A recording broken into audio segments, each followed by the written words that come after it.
Hey guys, welcome back to another video on my channel. Today we're going to be showcasing 5 data packs for 1.20 plus. On screen, you'll be able to see who made the data pack and what version it is for. And then in the description, the download links will be there in the order I showcase them. Let's jump straight to the first one. So the first one uses the smithing table, and this adds some new materials for armor trims to the game.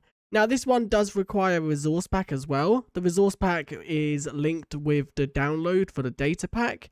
Is because materials for armor trims is handled with resource packs. So how this works is just like doing any normal, but instead of like redstone or diamonds, you can put any dye, and you can see that the dye will show up on the chest plate with the lime material. You can see it works with white, it works with red, it works with any dye within the game. And this makes obtaining certain dyes easier, because before you could get red with redstone, there was no way to get a yellow colour. You could get like green from emeralds, red from redstone, blue from diamonds or lapis. I don't think there was any way to get a yellow colour, although I could be wrong. But if we do yellow, let's dye everything yellow. There we go, there's the boots, the chest piece and the helmet, and there is now the leggings. And then let's equip this.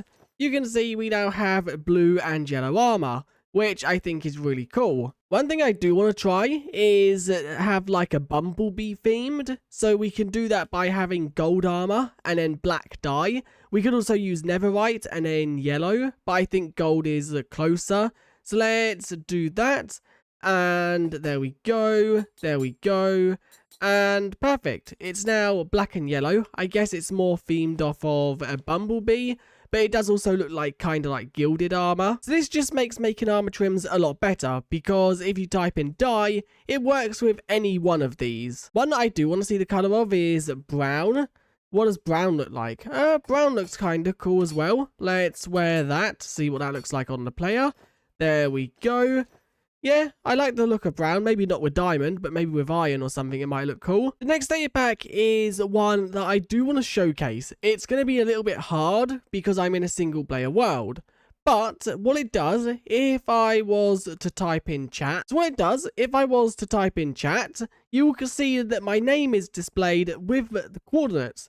And them coordinates is to the block you are standing on. So I am on block 245.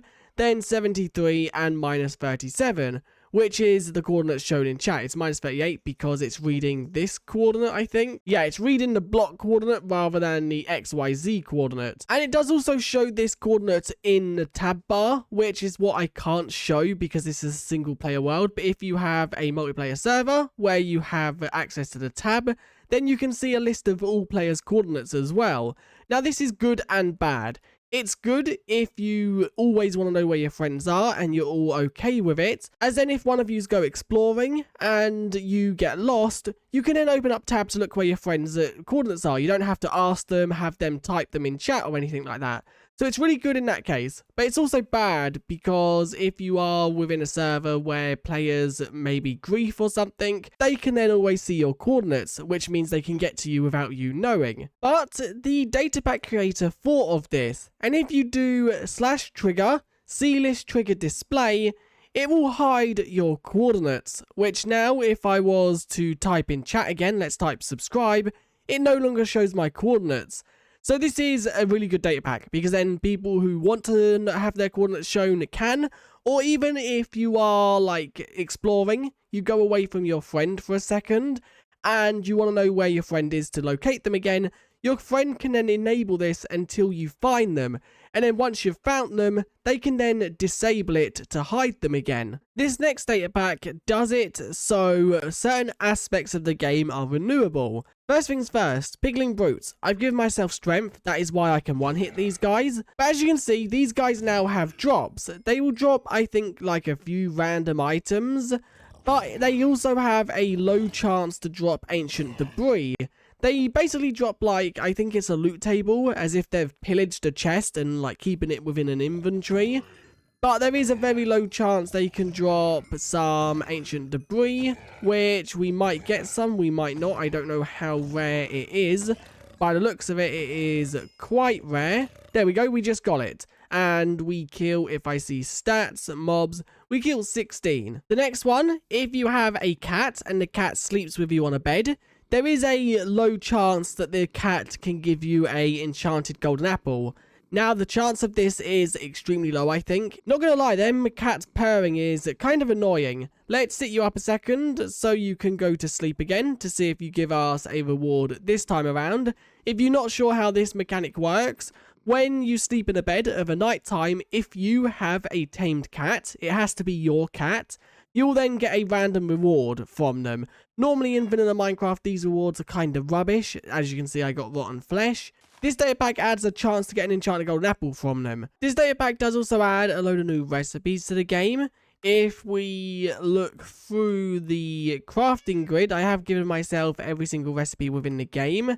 So we should be able to see, I know one of them is calcite, I believe. Calcite has a crafting recipe of 4 dripstone blocks, so you can now obtain this a lot easier. I think one new one is endstone. Endstone is crafted with a cobblestone and pop chorus fruit. So this data pack just adds the harder to get blocks. It makes them a little bit more renewable. It changes quite a lot of things, so it's not a data pack that just adjusts 1 or 2.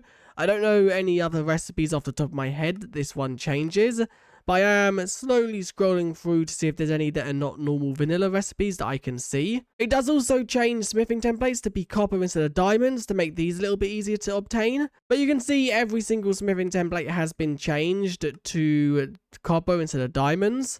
Does also seem like some ores can be crafted. Now, I think that's all I'm going to cover for this data pack because it adds just a load of random stuff that makes a lot more items easier to obtain. The final thing I am going to cover is the cartographer has a chance to sell a ancient city map. The 4th data pack adds quite a lot to the game once again. This one changes a lot of things though.